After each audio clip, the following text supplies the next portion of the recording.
In the name of the Father, and the Son, and the Holy Spirit. Amen. It was 2:56, Greenwich Mean Time, that hatch was opened, and Neil Armstrong stepped out on the surface of the moon. You've probably been watching television and reading newspapers and say, well, I thought that was yesterday that we celebrated the 50th anniversary of the stepping onto the moon. But could be, if you want to use Eastern Standard Time, but it was a world event. And Greenwich Mean Time is the better calculator, 2:56. It was 6 hours and 39 minutes, after they reached the surface of the moon before that door was opened. And before Neil Armstrong came out and said those words, small step for man, a giant leap for mankind.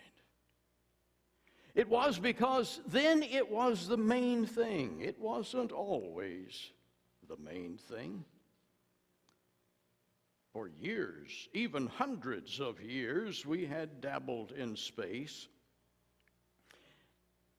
Even sooner, we had done some serious forays, but it wasn't quite the main thing yet. It would become the main thing.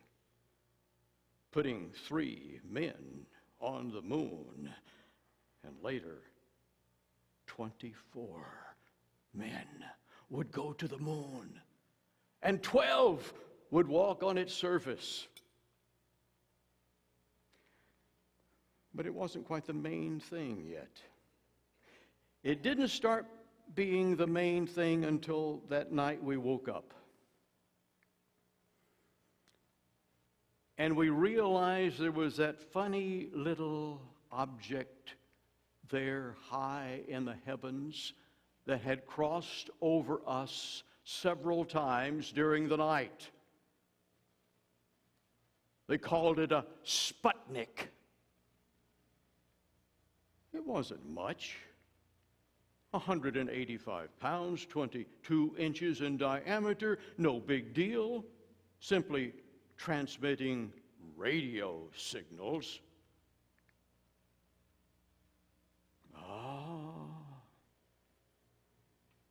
But it came from Russia, and we were in the middle of the Cold War.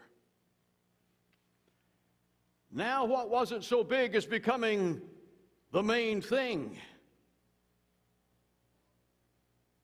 It became more the main thing.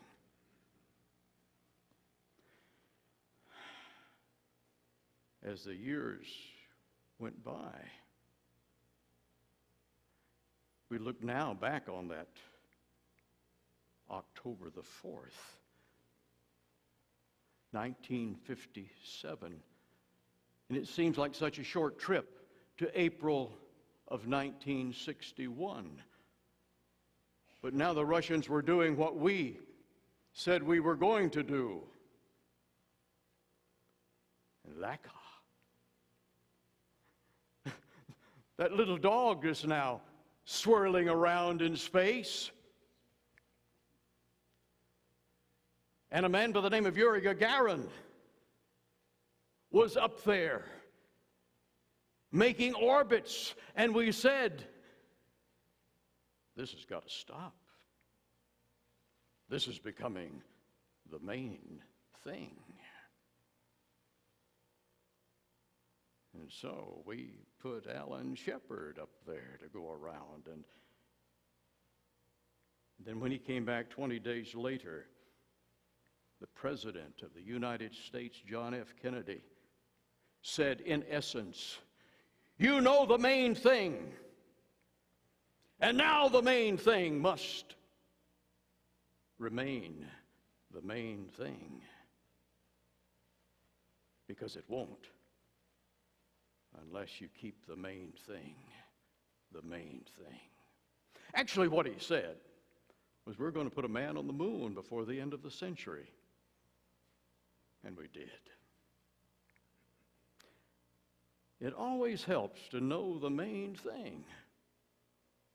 And then it helps a lot more when we keep the main thing the main thing. In living one's life, someone has once said that the two most important things are the day you were born and the day you found out why. And so it is. We discover that why when we understand God's will for our lives. And God's will for our lives is really the only main thing that really matters in this world. And it's for us to keep the main thing, the main thing. You remember the gospel reading? That's what that was all about. Some people say that Jesus was a little too tough on Martha. Jesus had visited the home of Martha and Mary, and it seems like Martha had other things to do. We don't know what. Maybe she was preparing dinner. It's not too important, except that she was distracted. And Jesus called her attention to that distraction. The truth is, she hadn't understood the main thing. And had she understood it, Jesus would have said, it's important you keep the main thing, the main thing. Mary was sitting at Jesus' feet, learning of Jesus. There was very little time left. And Martha believed that she could spend that time most wisely in the kitchen. Clearly, not the main thing. So Jesus calls her on it. He rightly should, and maybe he should call us too, because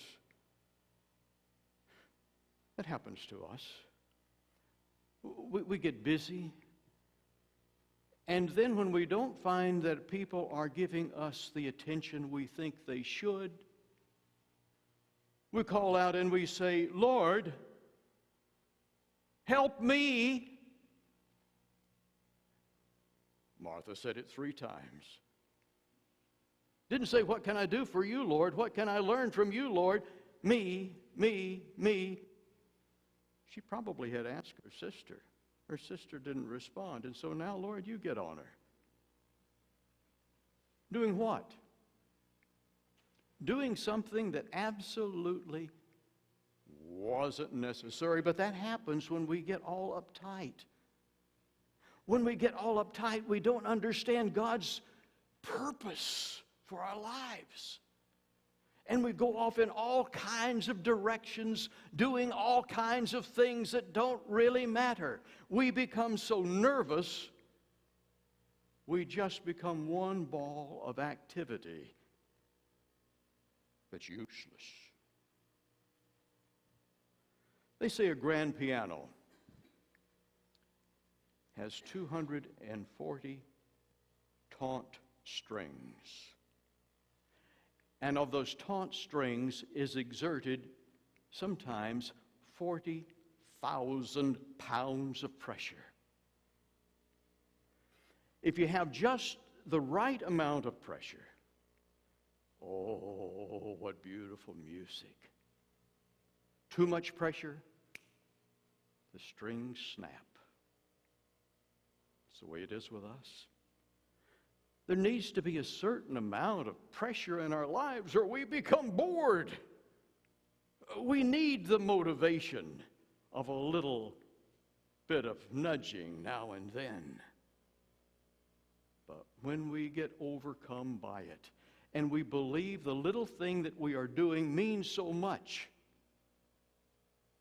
that somehow we are being abused, we say, Lord, help me.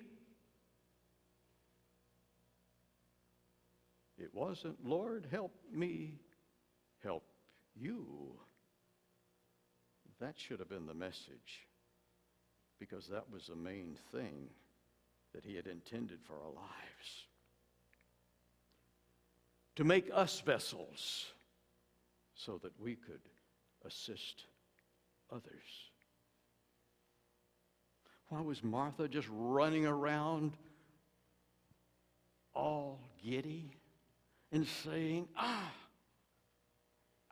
just need you to help her help me because this is so important?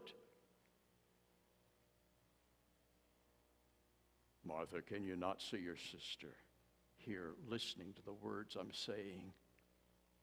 A year from now, are you going to know what you had to eat this evening? But she will know what she heard. So much of our lives, so much is surrounded by things that don't really matter, that get our attention, that are superfluous.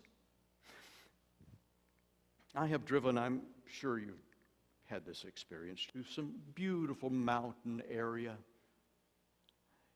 And you can look around and you can say, oh, this is gorgeous.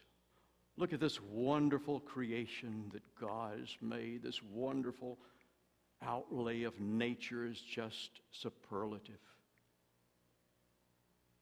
But you could become distracted. Because every time I have driven in one of those mountainous areas, surrounded on either side with big boulders, there's a sign.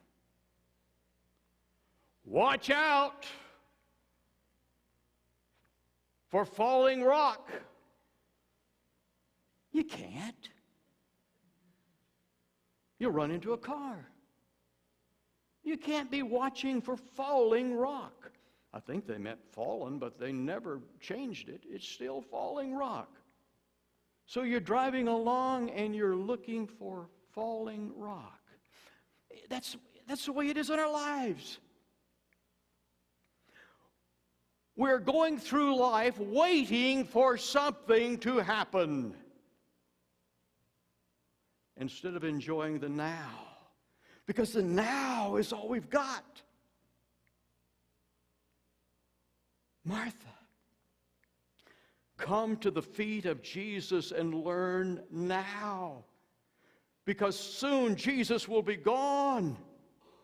And this experience that you could have had, you'll never have.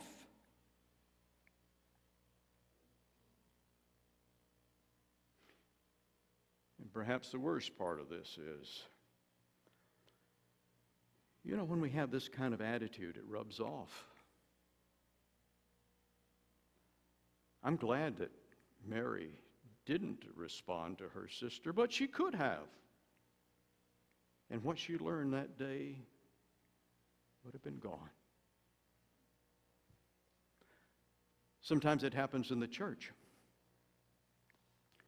Sometimes we get really busy with things in the church that are not the main thing. I'm not saying they're not good. I'm saying they're not the main thing. Oh yeah, we can have all kinds of dinners and we can have all kinds of rummage sales. It's wonderful. But are we matching that type of activity with reaching out to hurting people and also helping a person come to the knowledge of Jesus Christ? That's the main thing. The other's good. It's not the main thing. And if we do not emphasize the main thing, the people around us will assume that those things that we're doing, which are not the main thing, are the main thing.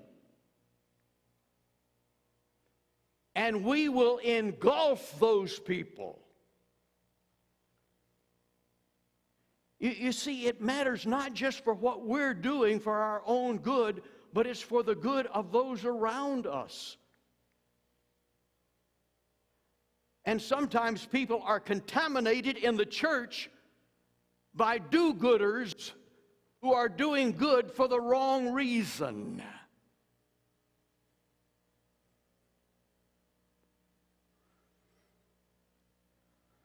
I remember in Ohio when I looked out and I said, Yanis, look at all those beautiful flowers that we have in the backyard. Oh, I love those flowers. They are gorgeous.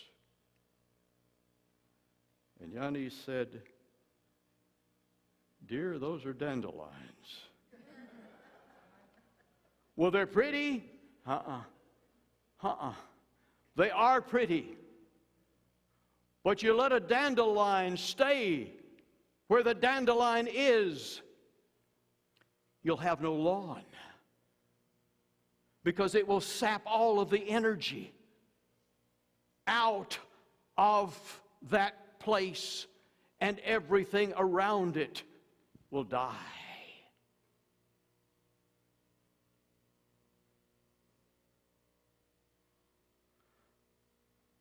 The main thing is the only thing that really matters. That's what took people to the moon. But what worked for outer space will work for our inner space. For what matters most in life is God's plan for us. That's the main thing. Now our task is just remember to keep the main thing. The main thing. Amen.